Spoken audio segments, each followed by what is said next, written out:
Hello and welcome back to our newsroom here on day one of Retail Week Live, and I'm delighted to say we've been joined by Tony Hoggett, Tesco's UK COO. Hi. Tony, thank you very much for joining us. I know you're due on stage very shortly. Just give us a quick flavour of what you're going to be talking about today. Well, I'm going to be talking about a celebration of the UK retail industry. I'm also going to be talking about how that's embedded in customer service, and then really how Tesco has used its core purpose and its values to underpin the changes we're seeing in service in Tesco.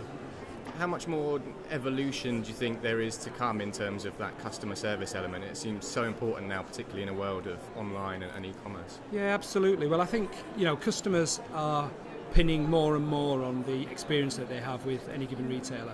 I mean, the question is still the same. How do you bring in new customers and how do you get your current customers to spend more? But the answers are changing, and the answers have changed in the last decade and will change even more going forward. So customers are definitely living busier lives than they ever have. They've got more choice than they ever have, and it's up to us retailers to give it them. But certainly service and the service experience they have is going to be a big driver today and in the future. Yeah, and you've been at Tesco for what, 25 26 years now? 26. Yeah. How difficult is it to win custom these days when you've got, as we say, the growth of online, you've got the discounters? How tough is it out there? Well, the UK market's always been competitive. I can't say I've been in Tesco a long time, most of that in the UK, and I couldn't tell you an easy year. And that's one of the great things about the UK retail industry. It's incredibly competitive. But you're right, customers have more choice with more retailers, more apps. It's so easy now to view all the retailers' prices and promotions before you even walk anywhere near a store. So retailers have to work even harder to get the products right, the ranges right, high quality products at really, really fair prices, overlaid with a great and consistent experience.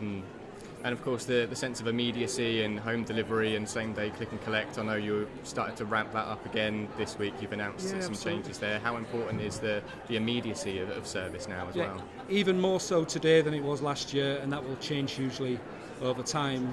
Customers right now are buying things within 1 hour, and we've just launched today same day click and collect. You can order before 9 for a lunchtime pickup, and I think that'll evolve more and more throughout the years ahead. And of course something else you're looking to do to evolve the business is the acquisition of Booker.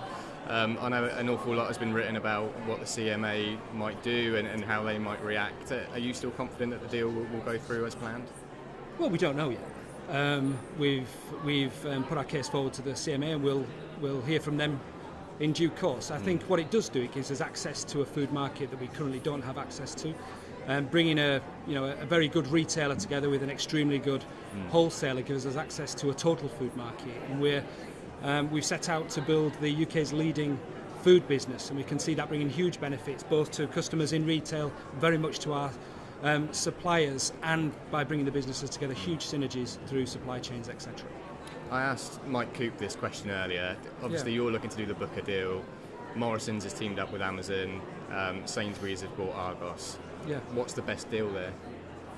What I would say is that we're really pleased about the Booker deal. I think our core capabilities are within food. I think we're good at what we do at the retail end. Booker are world class at what they do in the wholesale and providing food for catering end. And I think that's a really exciting deal for us in Tesco.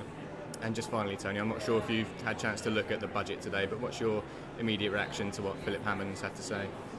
I haven't seen what's been said so far, but I know one of the hot topics was business rates.